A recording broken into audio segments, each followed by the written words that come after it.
మీ మీ అందరి ప్రార్థనలో మా అమ్మను జ్ఞాపకం చేసుకోండి అని ఒక మాట మీతో మనస్ఫూర్తిగా అడుగుతున్నాను. దయచేసి మా అమ్మకు ఆరోగ్యం బాగలేదు. ఆమె చాలా వీక్ అయ్యారు. నేను చిన్నప్పటి నుంచి మా నాన్నను చూడలేదు. నాకు తండ్రి లేడు. మా అమ్మే నన్ను పెంచింది. ఆమె నాకు తల్లి, ఆమె తండ్రి. సో నేను 11వ తారీఖు రావాలి అమెరికా నుండి.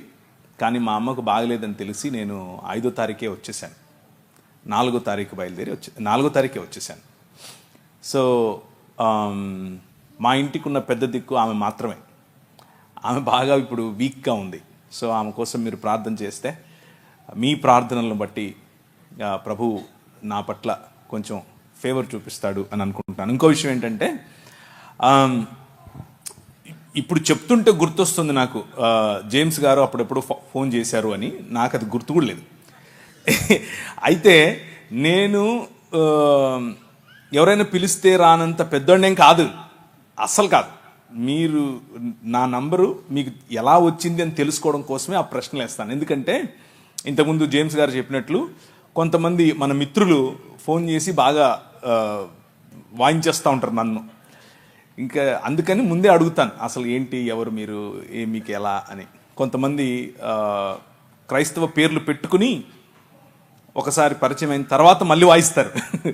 అందుకని అడిగాను, అంతేకాని అడుగుంటాను, అంతకుమించి ఏమీ లేదు. అయితే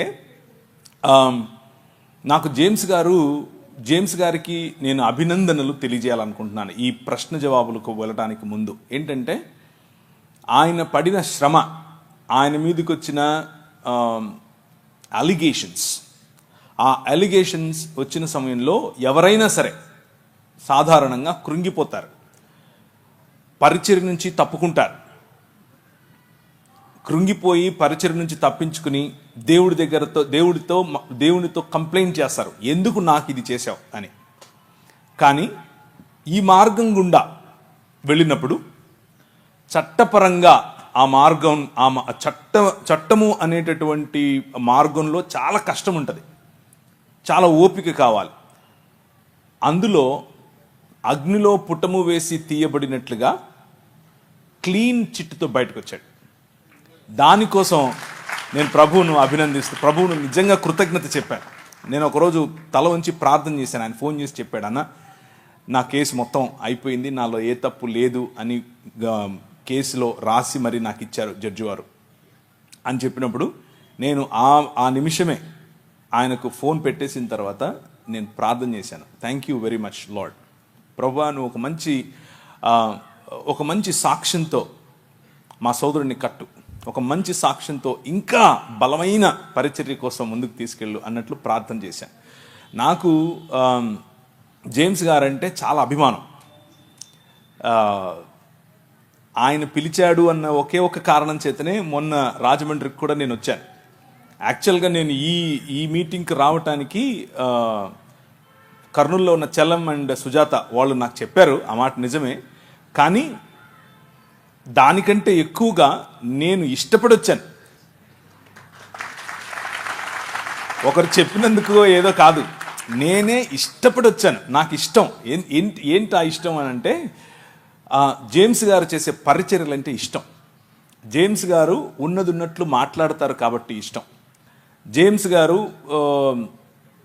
జేమ్స్ గారితో కలిసి నడవాలి అన్న ఆలోచన ఉంది. కలిసి నడిచే క్రమంలో కొన్ని విషయాలు నేను నేర్చుకోవాలి, కొన్ని విషయాలు ఆయన నేర్చుకుంటాడు.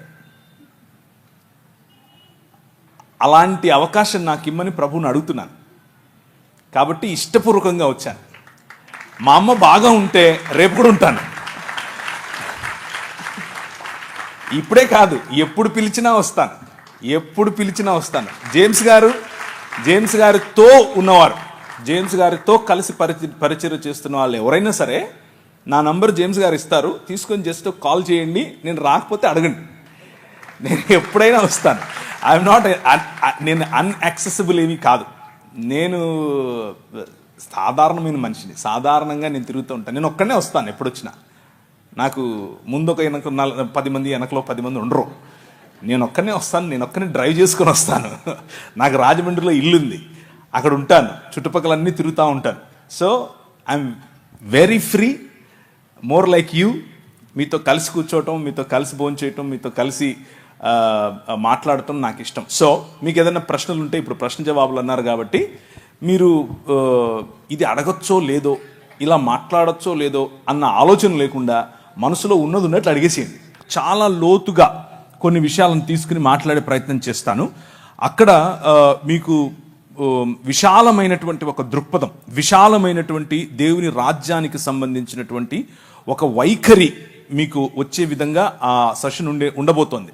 కాబట్టి చాలా క్రిస్ప్గా, అంటే తక్కువ సమయంలోనే ఈ ప్రశ్నకు సమాధానం చెప్తాను. భారతదేశం మాత్రమే కాదు, ఎక్కడెక్కడ మతం ఉంటుందో అక్కడక్కడ విభజన ఉంటుంది. అది క్రైస్తవ మతమైనా సరే.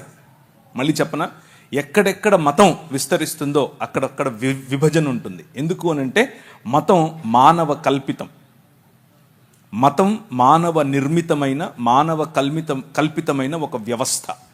మతాలు ప్రజల మధ్యలో చిచ్చు పెడతాయి. మతాలు ప్రజలను ఒకరికంటే తక్కువగా చూసే ప్రయత్నం చేస్తాయి. మతం అనేది ఒక విగ్రహం, మతం అనేది ఒక విగ్రహం. అది క్రైస్తవ మతమైనా సరే, డినామినేషనల్ రూపంలో, శాఖ రూపంలో ఉండే విగ్రహం. ఆ విగ్రహం ఎదుటి మనిషిని మనిషిగా గుర్తించటానికి, నా శాఖలో లేకపోతే, నా బాటలో లేకపోతే ఆ మనిషి మనిషే కాదు, ఆ మనిషిని నేను ప్రేమించక్కర్లేదు, ఆ మనిషిని నేను దూరం ఉంచాలి అన్నటువంటి వ్యవస్థ మత వ్యవస్థ. ఆ మత వ్యవస్థ భారతదేశంలో మాత్రమే కాదు, ప్రపంచ యావత్తూ ఉంది. కానీ మీరు అడిగిన ప్రశ్న పర్టికులర్గా భారతదేశం కోసం కాబట్టి, భారతదేశంలో ఉన్నటువంటి ధర్మము 4 పాదముల మీద నడవాలి అని ఏదైతే చెప్పారో, ఆ 4 పాదములు ఏవో కావు. 1 బ్రాహ్మణుడు, 2 క్షత్రియుడు, 3 శూద్రుడు, వైశ్యుడు, శూద్రుడు.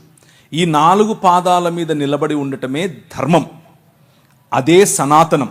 సనాతనానికి కుల వ్యవస్థకు వేరు వేరు అర్థాలు లేవు, 2 ఒకటే. ఆ స్ట్రక్చర్ అఖిలాండ కోటి బ్రహ్మాండ నాయకుడు అని పిలువబడినటువంటి దేవుని శరీరముగా ఈ నలుగురిని చెబితే, ఈ 4లోనూ ఈ 4 కులాలలోనూ లేకపోతే వర్గాలలోనూ లేని ప్రజలు దేవునికి బయట చెప్పుల వంటి వారు, లేకపోతే అంటరాని వారు, లేకపోతే మ్లేచ్చులు, దాసులు, దస్యులు, రాక్షసులు, అసురులు అని పిలువబడినటువంటి వారు. సో ఈ ధర్మమును పాటించని వారందరూ కూడా మ్లేచ్చులు, దాసులు, దస్యులు వగేరా వగేరా వగేరాగా చెప్పబడి బలవంతంగా మనిషిని ఆ ధర్మంలోనికి, ఆ మతంలోనికి దేవుళ్లను సైతం, పండుగలను సైతం మత మార్పిడి చేయగలిగినటువంటి ఏకైక వ్యవస్థ మన భారతదేశంలోనే ఉంది. దాని గురించి తర్వాత మాట్లాడుకుందాం.